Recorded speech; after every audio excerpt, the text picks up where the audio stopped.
السلام علیکم ورحمۃ اللہ تعالی وبرکاتہ۔ پیارے ناظرین، زکوٰۃ کے متعلق حدیث پاک کے حوالے سے میں آپ کے سامنے گفتگو کرنے جا رہا ہوں۔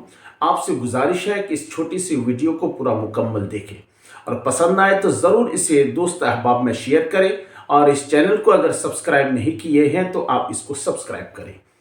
دیکھیے، زکوٰۃ کو ہم اور آپ کیا سمجھ بیٹھے ہیں؟ کچھ لوگ تو یہ سمجھے ہیں کہ مال ہے، اس کا کچھ حصہ نکالنا پڑتا ہے، زکوٰۃ ادا ہو جاتی ہے۔ ایسا نہیں ہے۔ زکوٰۃ وہ چیز ہے جو مال کی گندگی ہے، یعنی زکوٰۃ نکال دینے سے وہ مال آپ کا پاک ہوتا ہے، صاف ہو جاتا ہے۔ بلکہ وہ مال، جس مال کا زکوٰۃ نکال دی جاتی ہے، وہ مال ایسا پاک ہوتا ہے کہ اللہ کی امن و امان میں رہتا ہے۔ اللہ اس مال کی حفاظت کا ذمہ لیتا ہے جس مال کی زکوٰۃ نکال دی جاتی ہے، اور چور کی چوری سے، ڈاکو کی ڈاکہ زنی سے وہ مال حفاظت میں رہتا ہے، اس مال میں خیر و برکت رہتی ہے۔ اسی لیے زکوٰۃ نکالیے، مال میں خیر و برکت ہوں گی۔ اب دیکھنے میں آپ کو لگ رہا ہے کہ مال کا کچھ حصہ نکال دیے، مال میں کمی آتی ہے، نہ، ایسا نہیں ہے۔ بلکہ جس مال میں زکوٰۃ نکال دی جاتی ہے اس میں برکتوں و رحمتوں کا نزول ہوا کرتا ہے۔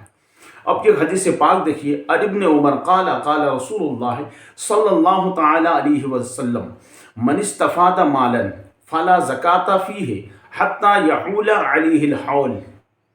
بہت سارے ہمارے بھائی کیا سمجھتے ہیں کہ آپ کے پاس مال ہے تو زکوٰۃ نکال دینا ہے، یعنی 3 مہینے پہلے کچھ نہیں تھا، رمضان سے 3 مہینے پہلے کچھ بھی نہیں تھا آپ کے پاس، لیکن ابھی مال آپ کے پاس آیا، ہاتھ لگا تو رمضان شریف آ گیا، تو رمضان میں آج ہمارا ذہن یہ بن گیا ہے کہ رمضان آیا تو آپ اپنی مال کی زکوٰۃ نکالو۔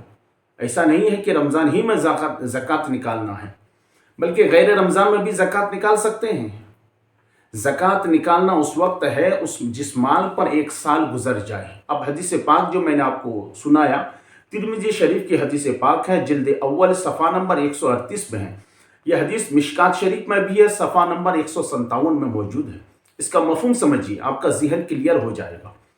حضرت ابن عمر رضی اللہ تعالی عنہما نے کہا کہ رسول کریم علیہ الصلاۃ والتسلیم نے ارشاد فرمایا کہ جو شخص مال حاصل کرے تو اس پر اس کا وقت تک زکوٰۃ نہیں، یعنی اس وقت تک زکوٰۃ نہیں جب تک کہ اس مال پر 1 سال نہ گزر جائے۔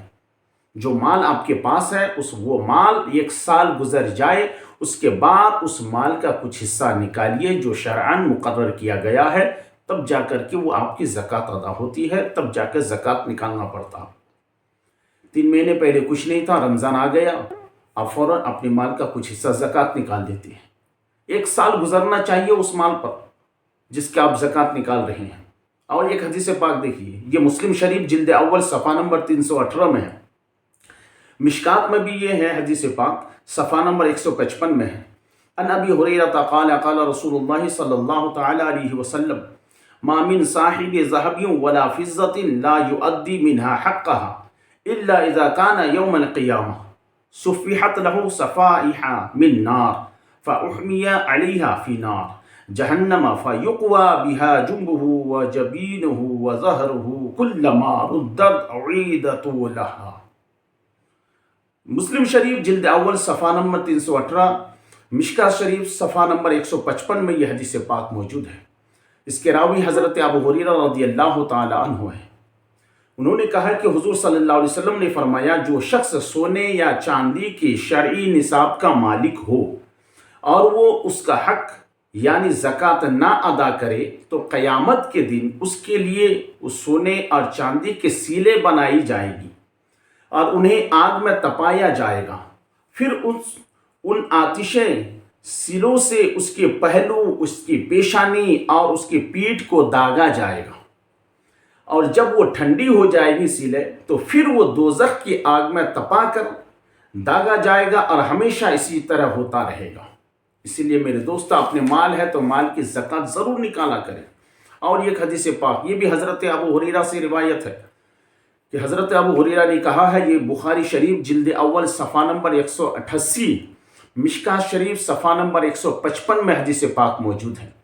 حضرت ابو ہریرہ رضی اللہ تعالیٰ عنہ نے کہا کہ رسول کریم صلی اللہ علیہ وسلم نے ارشاد فرمایا کہ جس شخص کو خدا تعالیٰ نے مال عطا کیا تو اس نے اس کی زکوٰۃ نہیں ادا کی تو اس کے مال کو قیامت کے دن گنجے سانپ کی شکل میں تبدیل کر دیا جائے گا. اس کے مال کو گنجے سانپ کی شکل میں تبدیل کر دیا جائے گا، جس کے سر پر 2 چتیاں ہوں گی. وہ سانپ اس کے گلے میں طوق بنا کر ڈال دیا جائے گا. پھر وہ سانپ اس کی بانچھیں پکڑے گا اور کہے گا کہ میں تیرا مال ہوں، میں تیرا مال ہوں، میں تیرا خزانہ ہوں. اس کے بعد حضور صلی اللہ علیہ وسلم نے چوتھے پارے کی قرآن پاک کی چوتھے پارے کی ایک آیت کریمہ تلاوت کی 9ویں رکوع کی.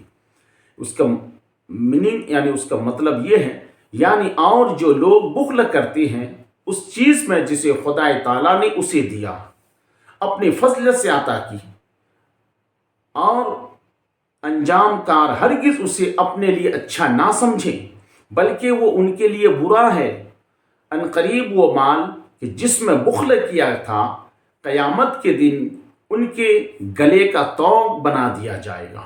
اسی لیے میرے دوستو، اگر آپ کے پاس مال ہے، مالی کے نصاب ہے، شرعاً مالی کے نصاب تک پہنچ رہے ہیں، تو اس کا آپ زکوٰۃ نکال دیجئے. زکوٰۃ نکال کے مال کو پاک کیجئے، مال کو صاف کیجئے، اور اس مال میں خیر و برکت ہوگی.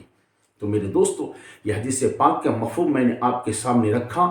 واقعی اگر آپ مالی کے نصاب ہے تو اس کا 2.5% آپ نکال دیجئے، یعنی 100 روپے میں 2.5 روپے نکالنا ہے. 1 لاکھ میں آپ کو 2,500 روپے نکال دینا ہے. اپنے مال کو پاک کر لینا ہے، صاف کر لینا ہے. اس لیے کہ یہ جو پرسن ہے 2.5%، یہ مال آپ کا نہیں ہے. آپ کے پاس ہے ضرور، لیکن یہ کسی غریب کا مال ہے، کسی مسکین کا مال ہے، کسی فقیر کا مال ہے جو آپ کے پاس اللہ نے رکھا ہے. تو آپ پر ضروری ہے، آپ پر فرض ہے کہ اس مال کو نکال کے اس غریب تک پہنچائیے تاکہ اس کا حق اس تک پہنچ جائے. نہیں نکالیں گے تو اس کا حق آپ کے پاس رہے گا. کل میدان محشر میں گنجے سانپ کی شکل میں آپ کے گلے میں طوق بنا کر ڈال دیا جائے گا.